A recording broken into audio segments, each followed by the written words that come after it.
Imagine this: a big metal door opens, and the garage, which is the size of a warehouse, goes quiet. The paint on the old cars is fading like memories of better times, and the fluorescent lights make them shine. There are dusty shelves with cardboard boxes on them that seem like time capsules.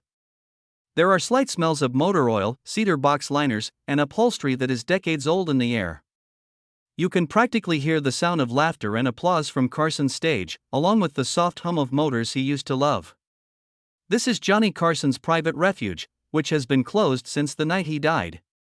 A group of archivists, historians, and TV producers goes inside today to find out what's behind those garage doors.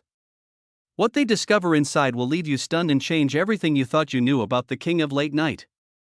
The collection looks like a traditional man cave at first glance. There are antique Cadillac Eldorados, a row of Corvettes, and a perfect Rolls-Royce Silver Shadow at the back. But there is a deeper story behind this car shrine, one that is told through old letters, personal items, and recollections that are never uttered. The head archivist, Claire Martinez, strides forward with a badge that shines and a camera team behind her. Her voice shakes just enough to make the tension rise. "We think Johnny kept things here since the 1970s, personal items that never saw the light of day." The crew lifts a tarp off a documentary-winning '57 Cadillac, revealing pristine cherry red paint and a handwritten note taped to the steering wheel that says, "Picked up from LA. Factory, JC June 9, '57. Everyone gets goosebumps. This isn't just a car, it's a time machine that takes you directly to Carson's life full with stars.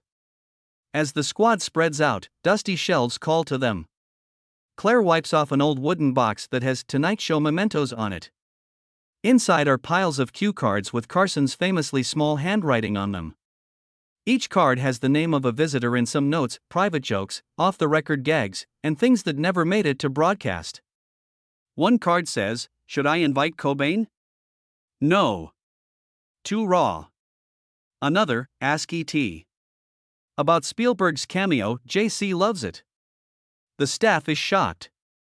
These aren't simply notes for the show, they're rare looks inside Carson's thoughts and feelings, as well as his raw creative process that millions of people don't get to see. Later on, cardboard crates show scripts from Carson's favorite movies with notes in the margins telling him when to laugh and when to cut. Too long, great line, use in monologue? A typewriter that has seen better days rests next to a stack of his old journals, their leather covers broken with age. Claire carefully opens the first book, which has spindly notes like a late-night thought about stardom, a thank you to his writing team, and a confession of loneliness in hotel rooms on tour. She stops breathing. This is Johnny Carson without the spotlight, an artist who is vulnerable and struggling with the stress of always performing. Then there are the hidden trophies. Claire finds dozens of trophies from organizations in an unmarked box. These include the Silver Rose of Hope, a Lifetime Achievement Trophy from the American Cancer Society, and medals from children's hospitals that he anonymously supported. Each one has his unique signature on it, although very few were ever shown to the public. The Johnson & Johnson Philanthropy Medal, which is still wrapped in tissue, implies that Carson surreptitiously paid for research initiatives, grants, and scholarships for many years. The glamorous picture of a TV host suddenly changes into that of a kind donor, whose gifts are exclusively shown to those who need them the most. The true shock comes when the team finds a sealed steel vault that is hidden behind a concrete wall. The archivists look at each other. Claire's hand is close to the dial. She says in a quiet voice, "I had no idea this existed." The crew sets up the cameras and lighting. Every time the combination locked in Carson's handwriting turns, the tension rises. When the vault's door swings open, the crew gasps at what they see: dozens of unedited video reels with hundreds of hours of outtakes, unvarnished backstage footage, and never-before-seen interviews where Carson ditches his polished host persona. There are videos of rock musicians jamming in his dressing area, astronauts talking about moon landings in low voices, and Carson himself, without any filters, struggling with joke ideas and late-night rants. For historians and enthusiasts, it's a goldmine. Claire sums it up: this isn't just a garage, it's a vault of cultural history. Every object, from the family photos in the glove compartment to the sealed vault of raw footage, tells a tale about Carson's life outside of The Tonight Show. We will expose the man behind the microphone tonight, after decades of secrecy. Stay with us as we list these gems, figure out their secrets, and learn how Johnny Carson's secret garage will change the way we think about TV history forever. The team goes deeper into the dark garage, where flashlights cut through the darkness to show rows of dusty shelves and crates with no labels. Claire walks over to an old glass display case that is affixed to a support column. The lock is rusty, but it still works. She wipes off the dirt to reveal a brass plaque that says Personal Archives. With careful effort, she pries the clasp and swings the door wide. There are dozens of leather-bound binders inside, each having dates on them that range from the early 1960s to the 1990s. She feels her heart race as she picks up the first binder, which has handwritten notes, drawings, and pictures of Carson's private road trips and family vacations. One picture shows a young Johnny next to an antique Ford Thunderbird, laughing as he holds a map that says Highway 66 Adventure. Another page has pressed wildflowers that he selected at national parks, with detailed notes on when he picked them. This golden trove shows a side of Carson that millions of people don't know about, a man who loves simple things and found peace behind the wheel more than under the studio lights. The crew finds a damaged wooden trunk with an antique padlock on it outside of the display case. The producers on the team bring a handheld grinder to cut it open. The lid creaks, and when they open it, they uncover piles of letters written to Carson that have not been sent. These messages are from other comedians, faithful admirers, and even presidents. One letter from Frank Sinatra praises Johnny for his help during a tough tour, while another from a new writer asks for help getting into television. These passionate messages had never been shown on TV or kept in archives. Each envelope has a date stamp and a return address that match, suggesting that Carson is committed to replying to fans personally. He had kept these letters hidden, but he never threw away the warmth and honesty they gave him. Claire reads aloud parts of the letters that keep the crew's attention. "Your kindness saved my dream of performing," says a musician from a rural town, "and you taught me more about life than any professor," admits a Broadway hopeful. It becomes very evident that Johnny Carson's kindness went much beyond giving money to charity. He wrote encouraging letters to young artists to help them grow. A mobile cart full of old radio gear nearby captures the team's attention. There are layers of dust on top of old microphones, reel-to-reel tape recorders, and soundboards. Claire finds a rolled-up schematic that shows Carson had built a simple home recording studio so he could record interviews and performances without TV cameras. She turns on one of the tape decks with a flick of a switch, and static explodes into soft speech. With skillful fingers, she threads a reel and presses play. The garage fills with the phantom sound of late-night talk, Carson interviewing Ella Fitzgerald in a casual, off-air situation, her laughing sweet and real. This private audio recording shows how much he loves music and talking off the cuff, without any editing or restrictions. The team looks at each other and realizes how important it is, hours of unguarded tape showing Carson's strong relationship with legends who rarely exhibited this side of themselves in public. These reels are part of an untapped collection that will give historians and fans new information about late-night history. Claire finds a door carefully disguised behind a stack of wooden pallets deeper in the garage. She summons a locksmith from the area, and he carefully loosens the latch. There is a small workshop beyond the door, and its walls are lined with cabinets with glass fronts. Inside, there are carefully arranged rows of watch parts, like small gears, springs, and balance wheels. There is a sign above that says Hobbyist's Corner. Carson had obviously worked with horology before, fixing and restoring valuable watches.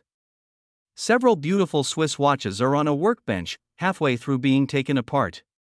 The faces have been taken off and the mechanisms are visible. There are sketches and notes about chronometer calibration, service dates, and personal thoughts on the passage of time in a leather-bound notebook. One entry from March 1975 says, "Time flies when you laugh. Remember to slow down." This is a sad reminder of the host who set the pace for millions of evenings yet secretly wanted to measure each moment more carefully.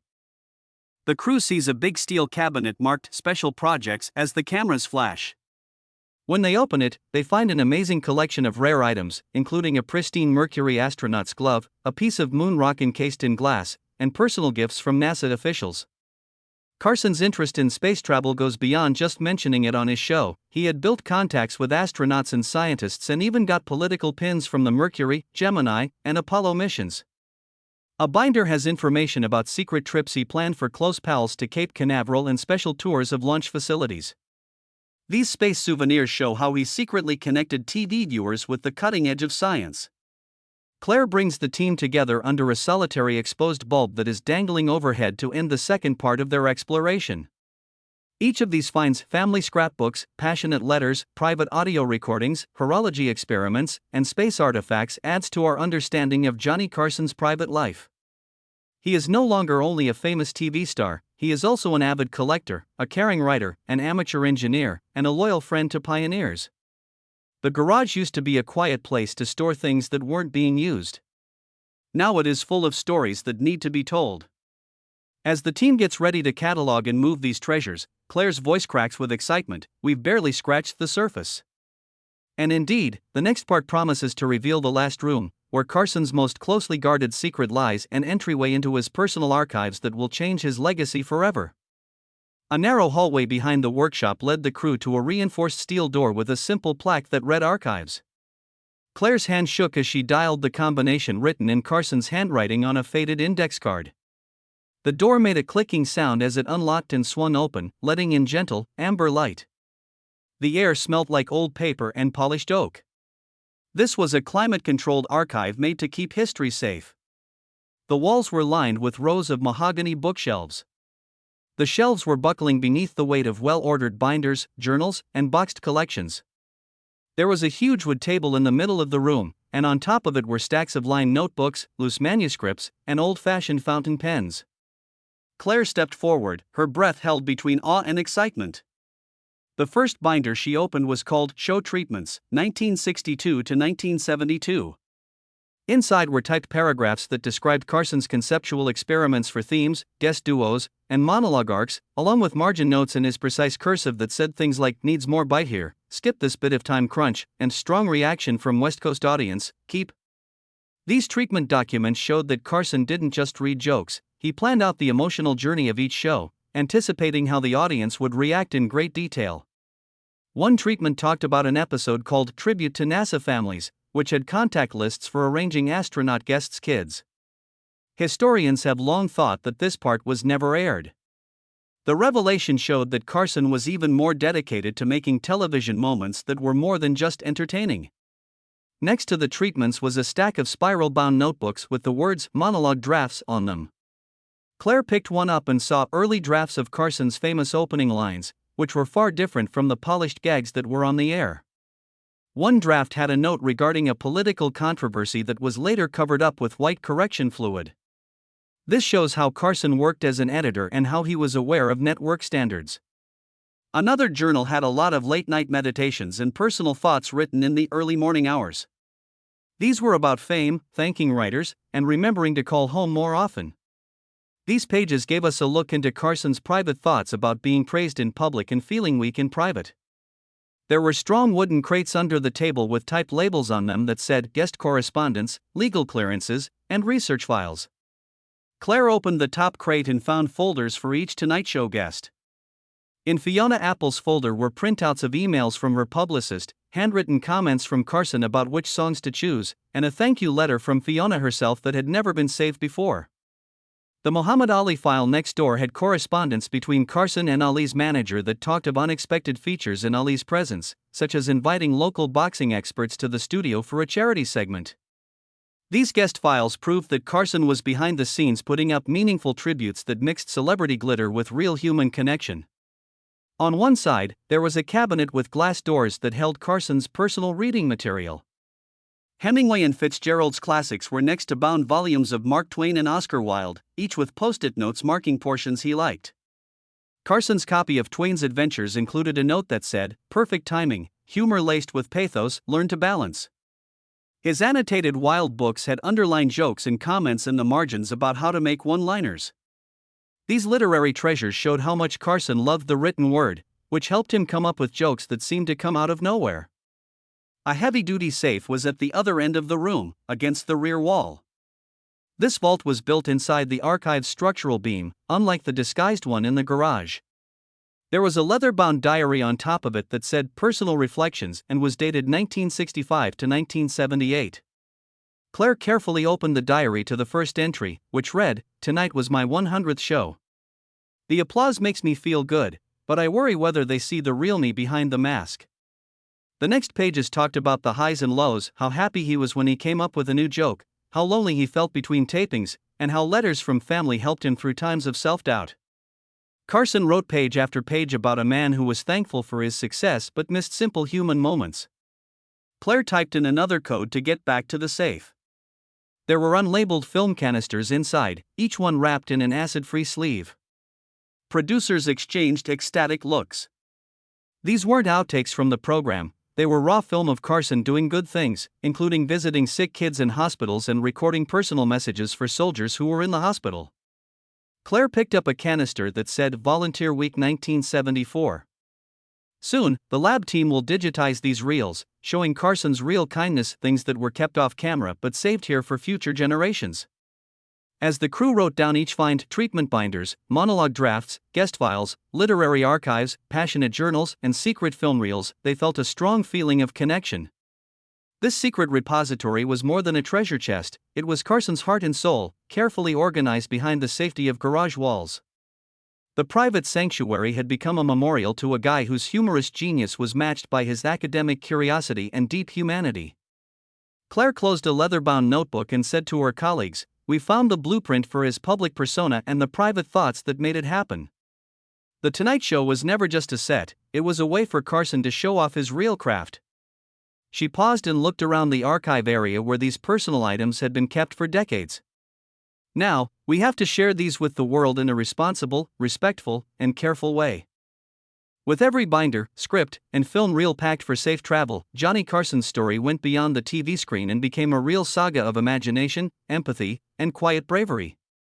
The last part will talk about how these items will be kept safe, shown to the public, and how Carson's hidden garage archive will change how people think about his legacy for years to come.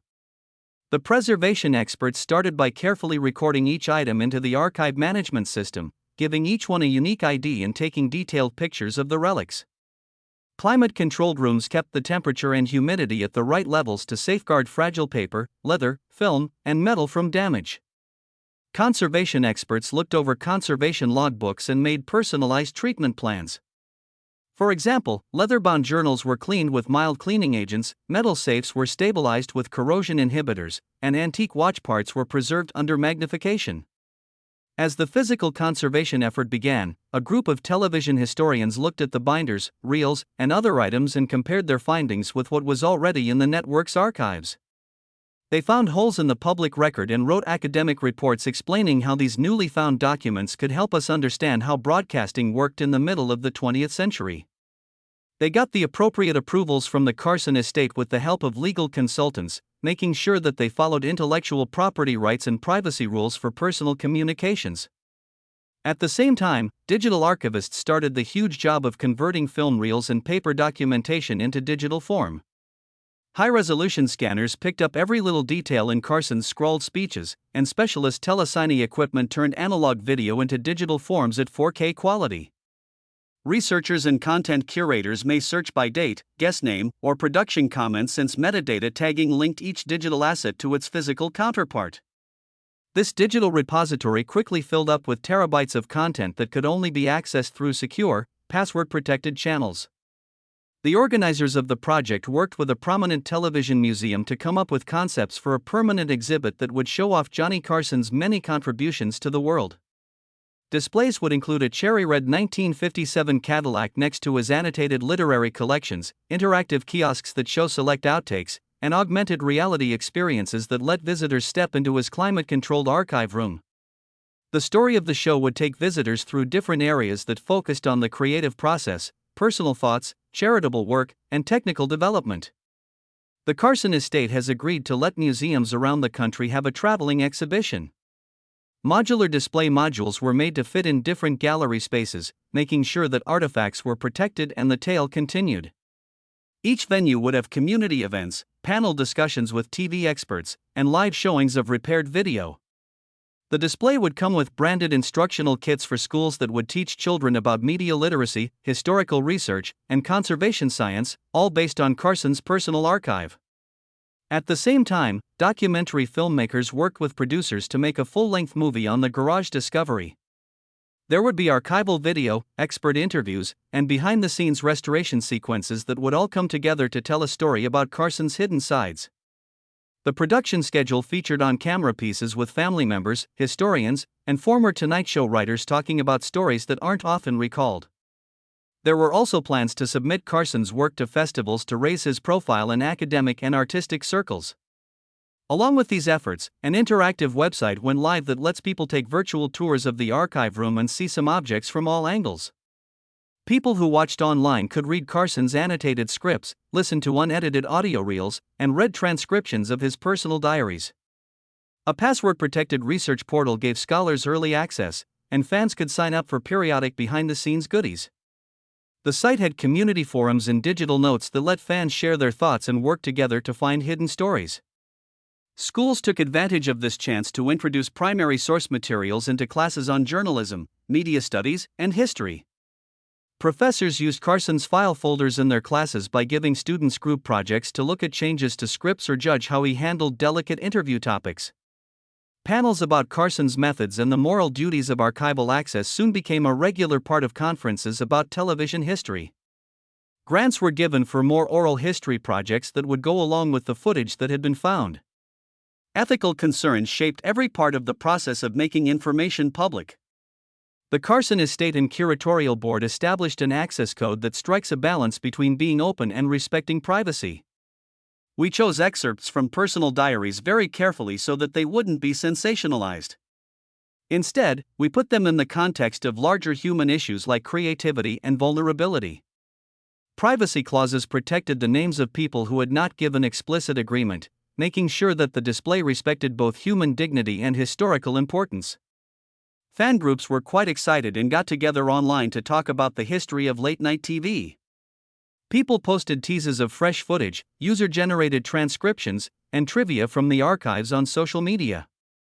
People held virtual watch parties to enjoy rare behind-the-scenes moment clips, while collectors held digital conferences only for Carson artifacts.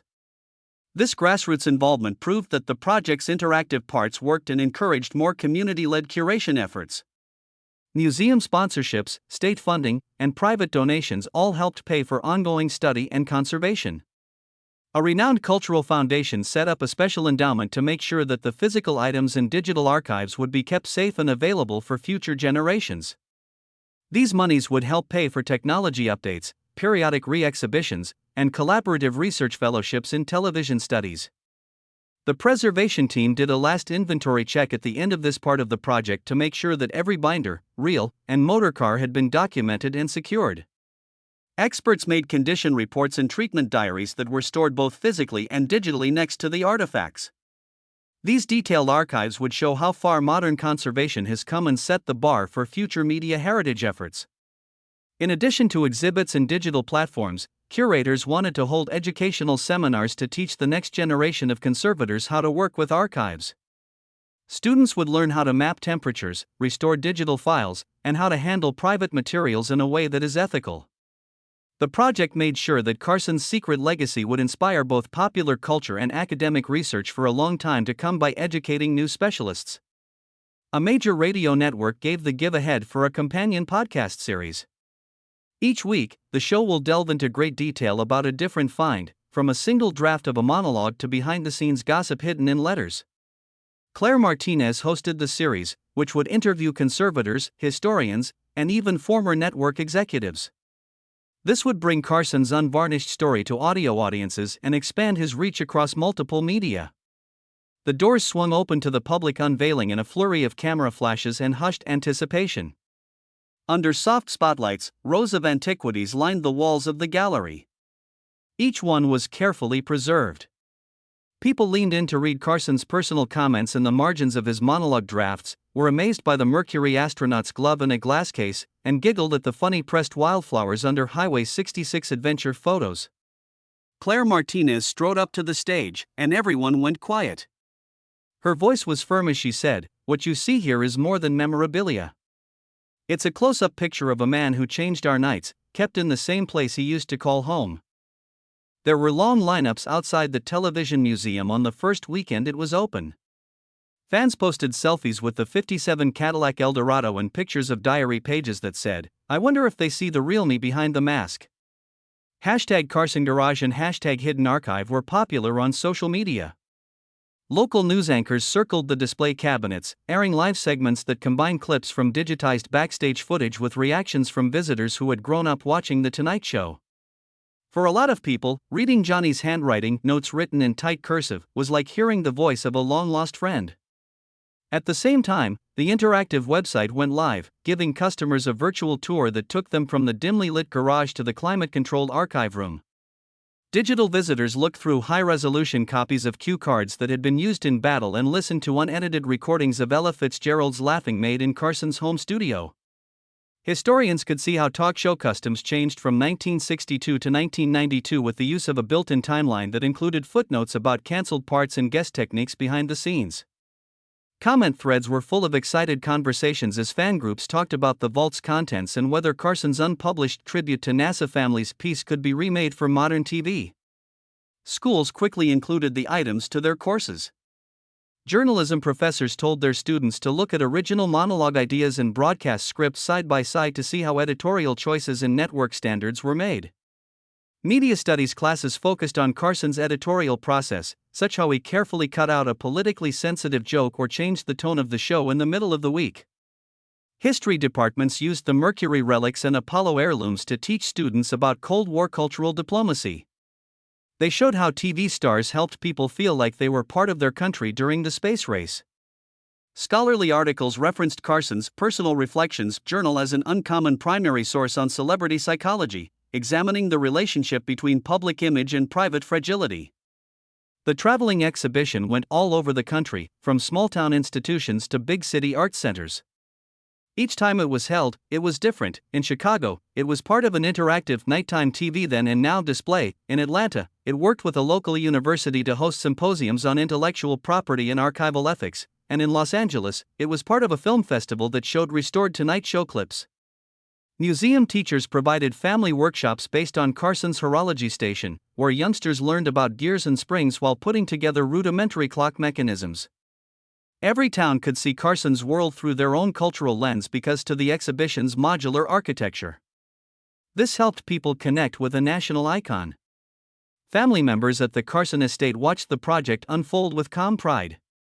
At press engagements, Johnny's daughter Melissa Carson shared personal stories about her father, such how he would surprise kids in the neighborhood with signed cue cards and how he would stay up late working on watch movements. She thought the collection showed how kind he was because it had letters from admirers and aspiring artists that showed how kind he was. Melissa talked to the vault as a time capsule of love in private interviews that were part of the full-length documentary. It was a location where her father kept memories that were never filmed. People who work in the industry also took note. Current late-night hosts have said that Carson's old clips have inspired them to make new segments that mix old clips with new commentary. Writers on major talk programs took inspiration from Carson's theme treatments by putting together episodes that focused on social issues and cultural landmarks. Television networks looked into getting permission to use repaired outtakes for anniversary specials, which brought new life to events that had been kept secret. The ripple effect spread across writers' rooms and production meetings, reminding everyone that realness and empathy are still at the heart of great entertainment. The show made Carson's human legacy stand out above all else. Fans said they felt closer than ever to a host they had only seen on TV. Scholars praised the archive as an important part of media history and sparked discussions about how to take care of personal files and the morality of revealing things after death. Visitors placed handwritten messages in quiet areas between exhibitions, saying how Carson's honest weaknesses were similar to their own experiences of grief, ambition, and the desire for real connection. Claire Martinez stepped in front of a group of archivists, curators, and Carson fans to open a new endowment for preserving late-night television history as the first year of the Garage project came to an end. The endowment would pay for fellowships, digital archiving projects, and courses on conservation techniques that go around the country. This would make sure that other hidden collections get the same attention. Claire ended her speech with a quote from Carson's own diary: "Time speeds away when you laugh, remember to slow down." She looked out at the people in front of her and said, "Through this archive, we all learn to slow down, to listen to the whispers left in paper and film, and to appreciate the life behind the legend." The last crate's garage doors close gently, and the echoes of the opening weekend fade away. After the quiet, Claire Martinez and her team take a moment to relax and think about how a dusty autobarn become a symbol of cultural preservation. People who visit the museum take home postcards of the Mercury astronaut's glove and pocket diaries of Carson's late-night thoughts. Each item is a reminder that icons are just people at their heart. The museum's guestbook is full of handwritten notes like "I never knew his heart until I saw his handwriting" and "This archive taught me to treasure small moments more." These stories spread through social media and word of mouth, starting a living conversation about memory, legacy, and the power of hidden histories. Months later, traveling exhibition panels show up at a university campus. Students gather around display cases that show Carson's annotated drafts of his monologues. Professors use these materials in seminar discussions to get students to think about how media impacts public perception and how personal archives might change or add to that story. A student gives a presentation in a classroom with glass walls about Carson's guest correspondence. They say that his handwritten replies show an empathy that is still rare today. The archival discoveries lead to research initiatives, PhD theses, and creative adaptations, all of which are based on the time when Johnny Carson's private life became the focus of public curiosity. At the same time, a film festival shows edited documentary video from the garage vault and gets great reviews. People gasp at things they've never seen before, including Carson offering to fix his own watch in a workshop lit only by bare bulbs, his laughter with Ella Fitzgerald's in a concealed sound booth, and his scrawled thoughts on loneliness in a leather-bound diary. Critics love the movie for making a legend who was considered to be impenetrable more relatable. They admire the close-up shots that show the sensitivity underneath Carson's sharp humor. The movie is a case study in how archives can change what people remember, and it makes viewers think about the line between public and private life. Claire is in charge of a new fellowship program that invites new archivists to train in the garage where discoveries first happened. This is because donations to the Preservation Endowment are increasing. Fellows learn how to work with old film reels, keep an eye on climate chamber settings, and digitize old paper without losing the texture of the original. They learn how to make ethical decisions, like how to balance academic research with respect for people's privacy. This next generation is carrying on the mission that turned a storage garage into a hall of living history. This mission was founded out of curiosity, made possible by knowledge, and kept going by care. At the Television Museum, rotating displays keep the show interesting. One month, Carson's horology studio is in the spotlight. You can see watch parts hanging like stars over his workbench. Visitors crank dials on interactive displays to learn about escapement mechanisms and why Carson took comfort in counting seconds away from breaking news and celebrity interviews. Another month is set apart for his charitable awards, which show off his unassuming generosity, plaques from children's hospitals and cancer research institutions, each placed next to a personal item from the vault. These theme rotations make sure that Johnny Carson's complexity keep coming out in different ways, which makes people want to come back and keep watching. The interactive website changes as well, introducing user-generated timelines that let fans put Carson's personal events next to historical events. An internet forum buzzes with impassioned debates. Which vault finding most affected our picture of Carson? Was it the unfiltered interviews with astronauts, the Mercury glove, or maybe the emotional letters from people who wanted to be performers? Each conversation adds to everyone's understanding, bringing together people who love late-night TV, historians, and candlelight preservationists.